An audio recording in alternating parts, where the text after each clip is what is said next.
di antara yang 7 macam kalimat yang sangat mulia di sisi Allah yang disuruh kita sering-sering mengucapkannya. Wal khamisah, yang kelima adalah ayyukhula, bahwa dia mengucapkan idza istaqbala ilaihi fi'lun makruhun. Halaman 33 lah, baris ke-8 dari bawah. Ayyukhula, dia mengucapkan idza istaqbala ilaihi fi'lun makruhun, apabila dihadapkan pada sesuatu perbuatan atau kejadian yang kada dikatujuinya. Fi'lun makruhun, kejadian yang dia kada suka. Jadi orang ini menghadapi suatu masalah yang inya kada katuju. Yang kada katuju itu macam-macam. Hendak nang kaya ini kada terjadi, hendak begini kada kawa misalnya, hendak nang kaitu kada kawa, kada kabul di kita, atau terjadi yang kita kada inginkan. Misalnya kita hendak laka sampai, misalnya nih sekalinya malah terjadi sesuatu yang kita kada katuju, fi'lun makruhun, rugi kah misalnya, atau kecelakaan kah misalnya, nah, atau kesempitan, kesusahan, nah, itu fi'lun makruhun juga. Maka dia mengucapkan di kala itu kalimat la haula wala quwata illa billahil aliyil azim.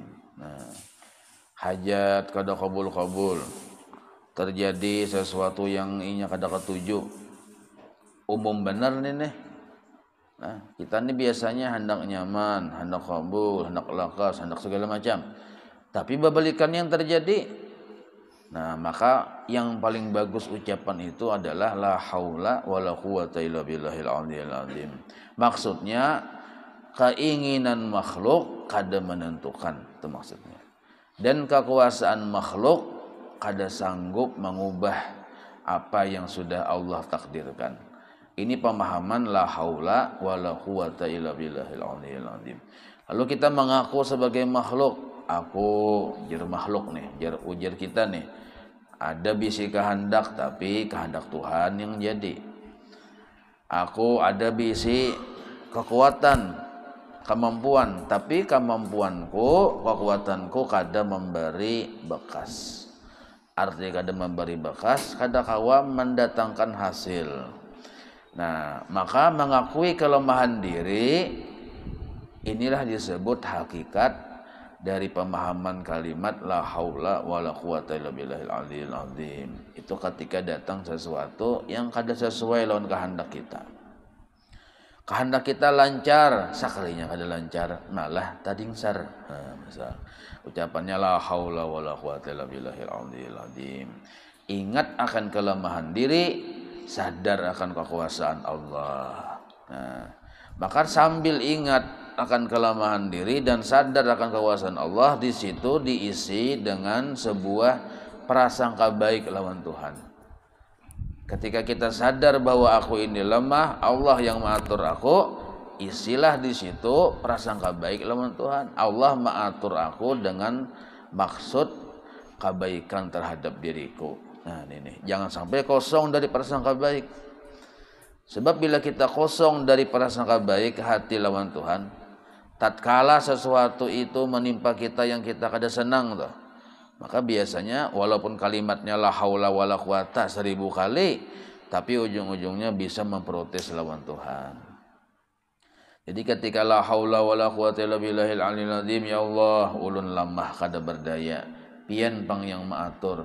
Tapi pengaturan pian ini paling baik. Nah, lalu kawah hati tenang ketika mengucap la haula wala quwata. Tapi kalau inya kada ada bisi sangka baik lawan Tuhan, bisa putus asa kena tuh. Ucapannya la haula juga. La haula wala quwata. Apa daya kita nih hamba aja. Tapi putus asa. Nah, ujar bahasa orang ini apatis. Nah, akibat apa? Kebanyakan makan patis mungkin. Nah, lalunya apatis. Jadi tidak ada perbuatan Allah itu yang kada baiknya. Nah, seluruh perbuatan Allah baik. Jadi kita pikirkanlah terhadap diri kita nih, atau terhadap siapakah kita memikirkan. Yang bagusnya aja kita nangka ini, nomor satu. Bagus pulang yang kayak ini, dua sudah yang baik. Yang kayak ini paling baik ya kita. Tiga sudah kumpulkan aja yang paling bagus tuh. Menurut pemikiran akal kita manusia ini nah. Tetap yang paling baik adalah kehendak Tuhan. Nah, itu tuh. Jadi jangan sampai kita menganggap kehendakku inilah yang paling baik. Kita menganggap itu paling baik atas dasar sangkaan kita. Nah, tapi tetap kita berkeyakinan yang paling baik itu pengaturan Allah terhadap diriku. Nah, itu. Inilah pemahaman la haula wala quwata illa billahil aliyil azim. Termasuk juga waktu kita misalnya hendak sembahyang subuh nih, misal bangun ini kan kulir benar ngalih ya kita kada ditolongi orang kada apa-apa kita. Nah, timbul rasa malas misalnya.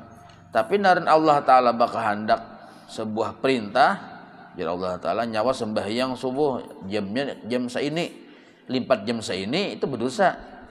Nah, ini pun kita sebenarnya secara nafsu kada senang. Kehendak kita ini kan guring ya terus. Nah, di situ pun bagus juga mengucapkan la haula wala quwata. Karena di saat itu nafsu memberontak aja kita, kata tujuh ucapkan la haula wala quwata illa billah. Tapi diisi dengan sebuah keyakinan bahwa subuh ini perintah Tuhan ada mengandung kebaikan yang sangat banyak. Nah, lalu aja kita sambil berucap la haula wala quwata timbul semangat karena menganggap perintah Tuhan ini mengandung kebaikan yang sangat banyak. Itu contohnya tuh. Nah, misal pulang kita nih misalnya bahasa sarikan lawan siapakah misalnya. Nah, jar Allah Ta'ala barang siapa bahasa sarikan dengan si anu misal, maka kada boleh lebih dari 3 hari. Bila lebih dari 3 hari sampai kada bahasa sapaan, hati bermusuhan, maka Allah cabut di diri orang yang bersifat nangka itu tuh. Nah, Allah cabut keberkahan hidupnya. Nah, ini berbahaya benar nih. Nah, lalu kita padahal kita ini kada ketujuh. Hendak benar mencakut-cakut muhani orang itu misalnya. Hendak benar meigut-igut macam-macam ya, hendak memukuli lah segala macam. Nah, tapi naran perintah Tuhan ya kita. Nah, lalu berucap kada kawai naran Tuhan menyuruh kita ini berbaik-baik, bersilaturahmi. Nah, lalu berucap la haula wala quwata. Kada kawa aku kada maasi lawan Tuhan. La haula wala quwata. Setiap perintah Tuhan menyuruh berbaik-baik itu pasti mengandung kebaikan. Nah, itu maksudnya di antaranya tuh.